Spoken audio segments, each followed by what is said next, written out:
Flying Saucers, Nothing Extraordinary, Chapter 7, Book 1. Do you want me to tell you? I asked her to show me an example of her knowledge of technology. Do you want me to tell you all the different machines of your world operate? How all the different machines of your world operate? The kind of thing our prominent scientists are only touching the fringes of. Why don't you make some great scientific discovery, let's say? That is what I've been doing for you the whole time you've been here. Not just for me, for the world of science, a discovery they would be prepared to recognize. Go ahead, make a discovery in some technical field which will prove your abilities, like spaceships, the atom, automobile fuel, since you say it's all so simple. In comparison with what I have been trying to show you, those fields you mentioned are something like, to use a term from your language, the Stone Age. That's perfect then. You might consider it primitive, but at least I'll be able to understand it. You can prove you're right, and I'll show evidence that your intelligence is superior to mine. Tell me, for example, what do you think of our airplanes and spaceships? Pretty close to perfect machines? No, they're altogether primitive. They only serve to show how primitive the technocratic path of development is. That remark put me on my guard, since I realized that either her conclusions were those of a madwoman, or she really knew far more than someone with an ordinary consciousness could ever imagine. I continued my questioning. What do you mean when you say our rockets and planes are primitive? Anastasia responded after a brief pause, as though allowing time for her words to sink in. The functioning of all your machines, every single one of them, is based on the energy of explosion.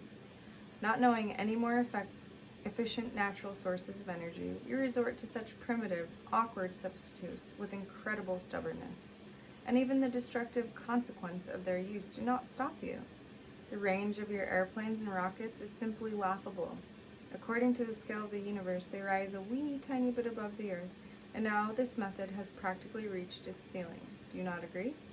But that is ridiculous. An exploding or burning substance propels some monstrous structure that you call a spaceship. And that greater part of the ship is designed precisely to solve this problem of propulsion. And what might be an alternative principle of movement through the atmosphere? A flying saucer might be a good example, Anastasia responded. What? You know about flying saucers and their propulsion systems? Of course I know. It's very simple and rational. I felt my throat go dry and tried to hurry her up. Tell me, Anastasia, quickly, and in a way I can understand. All right, only do not get too excited. It will be harder to understand when you are excited. The propulsion principle of a flying saucer is based on the energy of generating a vacuum. How so? Be more precise. You have a limited vocabulary, yet I'm compelled to restrict myself to it so that you can understand me. Well, I blurted out in agitation, I'll add jar, lid, table, air, and I began to quickly name all the words that just popped into my head at the moment, and even let out a few swear words. Anastasia broke in. You need not bother. I already know all the words you can express yourself with, but there are still others, and besides that, there's a whole different method of conveying information. If I use that, I could explain everything to you in a minute. And as things stand now, it may take 2 hours or more. That is a lot, and I really wanted to tell you about something else, something much more meaningful. No, Anastasia, tell me about flying saucers and their propulsion methods. Tell me about energy carriers. Until I understand that, I shan't listen to anything else. All right, she acquiesced, and then went on. An explosion occurs when a solid substance quickly changes under a certain influence into gaseous forms, or when, in the course of a reaction, two gaseous substances evolve into something even lighter. Everyone, of course, understands this part. Yes, I replied. If powder is ignited, it becomes smoke, and liquid fuel becomes gas. Yes, more and more. But if you or your people had pure thoughts and consequently a knowledge of the functionings of nature, you would have long ago become aware that if there is a substance capable of instant expansion, and through explosion, transformation into another state, The opposite process must also hold true. In the footnote, many non-traditional scientists have criticized the generating of energy from explosion or the burning of fuel as unnatural and destructive. One of them, the so-called water wizard, Victor Schauberger, from 1885 to 1958, an illustration Austrian forester and engineer, has spoken in terms very similar to those used by Anastasia here, of the energy of implosion as a natural alternative to today's destructive technologies. Schauberger has gained deep insights in the workings of nature and, among other things, was involved in research on the use of implosion, or energy from a vacuum, for propulsion. For a fascinating account of Schauberger's work in ecotechnology, forestry, water purification, and other areas, see Callum Coates' book, Living Energies. In nature, there are living microorganisms that transform gaseous substances into solids. All plants do this, in fact, only at a varying speeds and with varying degrees of firmness and solidity of the resulting substances. Take a look around you and you will see the plants take in liquid from the earth and breathe air, and then process these into hard and solid body. Let us say wood, or something even harder and more solid, like a nutshell or a plum stone. A microorganism smaller than the eye can see does this with fantastic speed, feeding, it would seem, on air alone. It is these same kinds of microorganisms that power flying saucers. They are like microcells in the brain, only their operation has a very narrow focus. Their sole function is propulsion, but they carry out this function to perfection, and they can accelerate a flying saucer to 1/19 the speed of an average modern Earth dweller's thought. The microorganisms are located on the inner surface of the upper part of the flying saucer and positioned between its double walls, which are set approximately 3 centimeters apart. The upper and lower surfaces of the outer walls are porous, with micro-sized pinholes. The microorganisms draw in air through these pinholes, thereby creating a vacuum ahead of the saucer. The streams of air begin to congeal even before contact with the saucer. As they pass through the microorganisms, they are transformed into tiny spheres. Then these spheres are enlarged even more, to approximately half a centimeter in diameter. They even lose their firmness and slide down between the walls into the lower part of the saucer, where they again decompose into a gaseous substance. You can even eat them, if you can do this before they decompose. What about the walls of the flying saucer? What are they made of? They are cultivated, grown. How so? Why the surprise? Just give it a little thought. You will figure it out. Many people cultivate a fungus in various kinds of containers. The fungus, by the way, imbues the water in which it is placed with a pleasant, slightly acidic flavor and takes the shape of the container. This fungus, by the way, is very similar to a flying saucer. It creates a double wall above and below. If another microorganism is added to this water, it produces a congealment. But this so-called microorganism can be produced, or rather give birth to, by the power of the will or the brain, much like a vivid concept or imagery.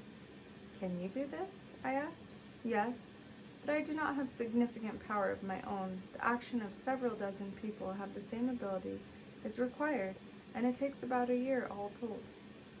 And can one find on our earth everything necessary to make or grow, as you say, such a flying saucer and these microorganisms? Of course one can. The earth has everything that the universe has. But how do you get the microorganisms inside the wall of this saucer if they're so small you can't even see them? Once the upper wall is cultivated, it will attract and collect them in huge numbers, just as bees are attracted to cells. And on footnote of this fungus, this fungus, famous for its medicinal properties, is known as kombucha. It looks like a pile of pancakes, or flat multi-layered jellyfish. Its scientific name is actually derived from the German word for jellyfish, Medusa, floating on top of the water in the container in which it is placed and eventually assuming the form of the container. The fungus is cultivated in a sweetened weak tea. The result is a pleasant tasting tea used both as a refreshment and as a cure for a great number of diseases. In Russia, this fungus is commonly cultivated by people in large glass jars on their kitchen windowsills. Once the upper wall is cultivated, it will attract and collect them in huge numbers, just as bees are attracted to cells. But this process also requires a collective will of several dozen people. In any case, what is the use of elaborating further if you cannot cultivate it for lack of people with the right kind of will, intelligence, and knowledge? Isn't there some way you could help? I could, so do it. I have already. What have you done? I was still perplexed. I told you how children should be raised, and I shall tell you more. You will tell this to others. Many will understand, and their children raised in this manner will have the intelligence, knowledge, and will which permits them to make not only a primitive flying saucer, but significantly more. Anastasia, how do you know so much about flying saucer? Don't tell me that, too, comes through your communication plans. They have been landing here, and I have helped them repair their ship. Are they much smarter than us? Not at all. They have a long way to go to attain the level of man. They are afraid of us, afraid to approach people, even though they are very curious. At first, they were afraid of me. They trained their mental paralyzers on me, put on quite a show. They tried to frighten me, shock me. I was quite a challenge to calm them down and convince them I would only treat them with affection. Well, how can they be less smart than us if they can do things man can't do yet? What is so surprising about that? Bees, too, make incredible structures out of natural material, including whole ventilation and heating systems. But that does not mean that they are superior to man in intelligence. In the universe, there is no one thing stronger than man except God. The brain, a supercomputer. The possibility of building flying saucers greatly interested me. If one examines the principle of propulsion just as a hypothesis, it is still a new one. A flying saucer, however, is a complex machine and not a high priority item for us Earthlings. For that reason, I wanted to hear something that would be understandable right away. I wanted something that did not require any investigation of scholarly minds, but could be immediately put into practice in our daily lives and benefit everyone. I began asking Anastasia to come up with a solution to a question that our society was being confronted with today. She agreed, but asked, could you at least put in more specific terms this question? How can I solve something when I don't know what you have in mind? I began thinking. What was the number one problem we faced today, and following the terms came to mind. You know, Anastasia, our major cities right now are confronted with the most acute problem, environmental pollution. The air in these cities is so bad it's hard to breathe. But you realize yourselves, you are the ones polluting it. We realize that. Please hear me out. Only don't go philosophizing about how we must be pure ourselves and have more trees around and so forth. Just take things as they are today and think of something. For example, how to reduce the pollution in our major cities by 50% without costing the Treasury, the government, that is, any extra money, and make it so that your plan will be the most logical of all possible alternatives, and that it will be capable of instant implementation so that I and everyone else cannot fail to understand it. I shall try at once, Anastasia replied. Have you specified all the terms? I thought I should try to make it even more complex, just in case her mind and abilities really turn out to be truly superior, what our own powers of reasoning allowed, so I added, and make whatever you think of to be profit-generating. For whom? For me, and the country too. You live within the borders of Russia, so make it the whole of Russia. Are we talking about money? Yes, an enormous amount of money.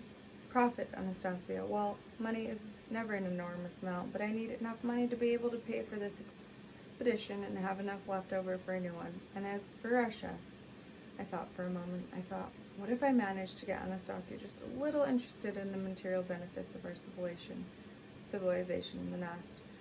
You wouldn't want anything for yourself. I have everything, she replied. But all at once an idea came to me, something that might possibly interest her. How about this, Anastasia? Let's have your plan make enough money to provide free seeds, or at least seeds at a discount, to all your beloved dachniks, or gardeners throughout Russia. Terrific! Anastasia exclaimed. What a wonderful idea. If you have finished, I shall now get to work. How delightful that sounds. Seeds, or is there anything else you wish to add? No, Anastasia, that's enough for now. I felt her inspiration and excitement not only over the task itself, but especially over the free seeds for her dachniks. Yet, at the point, I still felt convinced that even with her special abilities, a solution to the problem of air pollution was simply out of the question. Else, or many scientific institutions would have come up with one long ago.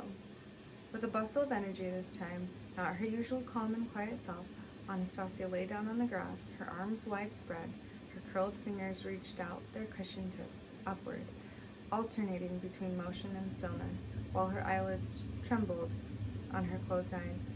She lay there for about 20 minutes, then opened her eyes and sat up. I've come up with it. But what a nightmare it is. What have you come up with, and what is about this nightmare? The greatest harm is coming from your so-called automobiles. There are so many of them in large cities, and every one of them is emitting both an unpleasant odor and substance harmful to human bodies. The most frightening thing is that these substances are mixing with earth or dust particles and impregnating them. The movement of the automobiles pick up the impregnated dust, and people are breathing in this horrible mess. It gets swept into the air and then settles on the grass and trees, covering everything around. This is very bad. It is very harmful to the health of both the people and plants. Of course it is bad. Everybody knows it's bad. Only nobody can do anything about it. We have street cleaning machines, but they can't keep up. You, Anastasia, have discovered absolutely nothing new and haven't thought up of any original solution to purify our air. All I did now was determine the basic source of the danger. Now I shall think about it further and analyze it. I need to concentrate for a long time, perhaps as long as an hour, since I have never dealt with a problem like this before. So that you will not get bored, do go for a walk in the forest, or you get on with your thinking. I'll find something to do. Anastasia withdrew into herself. Coming back an hour later, after a walk in the forest, I found her, as it appeared to me, the state of some discontent, and I said, you see, Anastasia, you and that brain of yours aren't capable of doing anything either. Only don't worry about it. We've got a lot of scientific institutions working on this question, but they, just like you, can only describe the fact that pollution is going on. They haven't been able to do anything about this yet. Family kin domains, she answered in somewhat apologetic tone.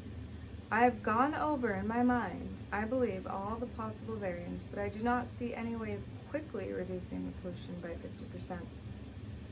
My mind was at once set on the alert. She had found some sort of solution after all. So what kind of reduction did you come up with? I asked. She sighed. Not that much. I managed to achieve 35 to 40%. What? I couldn't help but exclaiming. Pretty poor result, eh? Asked Anastasia. A lump formed in my throat. I realized she was incapable of lying, exaggerating, or downplaying anything she said. Trying to restrain my excitement, I said, let's change the terms of the project. Let's say 38%. Quick, tell me what you've come up with. Your automobiles must be equipped to not only scatter this foul dust, but to collect it as well. How do we do that? Talk faster. Those things sticking out in the front of the automobiles, what are they called? Bumpers, I offered. All right, bumpers. Inside them, or below them, should be attached a little box with small holes facing frontwards. There should be holes on its backside so the air can escape. While the automobiles are in motion, air laden with this harmful dust will be drawn into the front holes, purified, and then escape through the back holes. And that air will already be 20% less polluted. And what about the remaining 20%?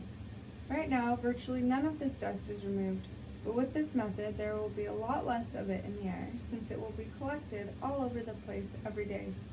I have calculated that in 1 month, with the help of these little boxes, if they are fitted on all automobiles, the amount of polluting dust will decrease by 40%. Beyond that, there will be no reduction since other factors are at work. What size of boxes and what should they contain? How many holes and at what distance from each other? Vladimir, perhaps you'd like me to personally attach them to every single automobile? For the first time, I perceived that Anastasia had a sense of humor, and I began to laugh as the thought of her attaching her little boxes to all our cars. She laughed too, delighting in my cheerful mood, and began whirling her way across the glade. The principle was really very simple. The rest was merely a question of logistics. Already, without Anastasia's help, I was beginning to imagine how it could all be. Orders from administrative heads, motor vehicles inspection controls, turning in old filters for new ones at filling stations, a system of vouchers and so forth, a routine regulation just like seat belts, and it had all taken back then when one stroke of the pen and presto, seatbelts in every family car. And here too, one stroke of a pen and again, presto, clean air. And there would be tough competition among entrepreneurs for ordering to supply the boxes, a good deal of work for the manufacturing plants, and the main thing, of course, clean air. Wait, I said, turning once more to Anastasia, who was still whirling around in a boisterous dance. What should we put in those boxes? In those boxes, into those boxes, you will come up with a little something. It is very simple, she replied, without stopping. And where is my money going to come from? And to supply seeds for the Dachniks? Came another question. She stopped. What do you mean, where from? You wanted my idea to be the most rational of all. And that is exactly what I've thought up, the most rational solution there can be. It will spread to large cities throughout the world, and for this idea they will pay Russia enough to supply the free seeds, and enough to pay you. Only you will receive your payment under certain conditions. I didn't pay attention immediately to her remark about the certain conditions, but began focusing in on something else. So, we should patent it, otherwise who would pay of their own free will? Who would they not pay? They will pay, and I can even set the rates right now. From the production of these boxes, Russia will get 2% and you will get 1/100th of a percent. What's the good of your own setting the rates? You do have a few strong points, but when it comes to business, you're still a complete ignoramus. Nobody will pay voluntarily, even when they're signed agreements. They don't always pay. If only you knew how many there are in the world that don't. Our arbitration courts are overloaded. By the way, do you know what an arbitration court is? I can guess. In any case, they will pay faithfully. Anyone who does not pay will go bankrupt. Only honest people will prosper. What will make them go bankrupt? Don't tell me you're in the racket business. What are you imagining now? What gave you that idea? They themselves, or rather circumstances themselves, will overtake any cheaters and make them go bankrupt. And then the thought dawned on me, given that Anastasia is incapable of lying, as she herself said, the system, inherent in nature, do not allow her to make a mistake. It means that before stating any conclusion, she must have processed in her brain an enormous amount of information, made zillions of mathematical calculations, and taken into account a whole mass of psychological characteristics of the people who would be participating in her project. In our terms, she not only solved the most difficult question of purifying the air, but also drew up and analyzed a business plan, and all that in roughly an hour and a half. I thought I'd still better clarify certain details, so I asked her, "Tell me, Anastasia, you made some sort of calculations in your head, figuring out the percentage of pollution reduction." And on the footnote, Following Russia's liberal economic reforms 1992, including abandonment of governmental control over prices and cessations of subsidies to unprofitable industries, the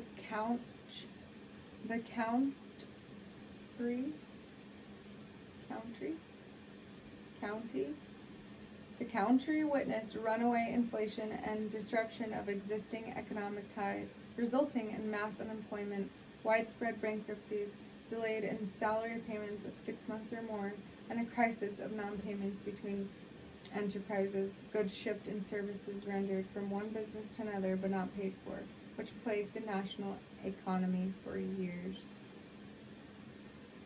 Figuring out the percentage of pollution reduction and the amount of money to be realized from the sale of your car accessory boxes, filter replacements, and so forth.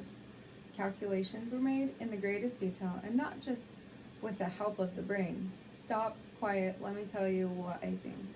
Does this mean you could compete with our top-of-the-line computers, let's just say Japanese or American computers? But I do not find that very interesting, she replied, adding, it is primitive and somewhat degrading, competing with a computer that is, tantamount to, how can I find you a good analogy? That is tantamount to hands or feet competing with prosthesis, and not even with a full prosthesis, but just part of one. With a computer, the most vital element is missing, and the most vital element is feelings. I started to argue the opposite, telling how in our world there are people considered very intelligent, respected in society that play chess with computers, but when this and other arguments still failed to convince her, I started asking her to agree to do this for me and other people as proof of the possibilities of the human brain. She finally agreed, and then I made the invitation more specific. So I can officially announce your willingness to take part in a problem-solving contest with a Japanese supercomputer? Why Japanese? Anastasia questioned. Because they are considered to be the best in the world. Well now, it would be better if I do it with all of them at once, so you'll not have to ask me again to do such a boring thing. Great, I exclaimed enthusiastically. Let's do it with all of them, and only you have to think up a problem. All right, Anastasia reluctantly agreed. But for a start, so as not to waste time on thinking one up, let me try to solving the problem you put me to earlier and see whether they confirm or refute my hypothesis. If they refute it, let them put forth their own. Let us be judged by life and by other people. Great, Anastasia, good for you. That is most constructive. Now, how much time do you think should be allowed for them to come up with a solution? I think the hour and a half you took will not be enough for them. Let's give them 3 months. 3 months it shall be. And I suggested the judging to be left to anybody who wants to take part. If there are a lot of judges, then no one can influence the outcome for their own ulterior motives. So be it. But I would still like to talk with you about raising children. Anastasia considered the raising of children paramount and would always delight in talking about it. She wasn't particularly excited about my idea of competing with computers. However, I was happy to have secured her cooperation. Now I want to invite all firms producing state-of-the-art computers to join a competition to solve the above stated problem. I still felt I had to clarify a point or two with Anastasia. And the prize should be offered to the winner, I asked. I do not need anything, she replied. Why did you just of yourself? Are you so absolutely certain you're going to win? Of course, I am man, after all. Well, okay, what can you offer the firm who takes first place? Well, I could give them some advice on how to perfect their primitive computer. Then it's settled.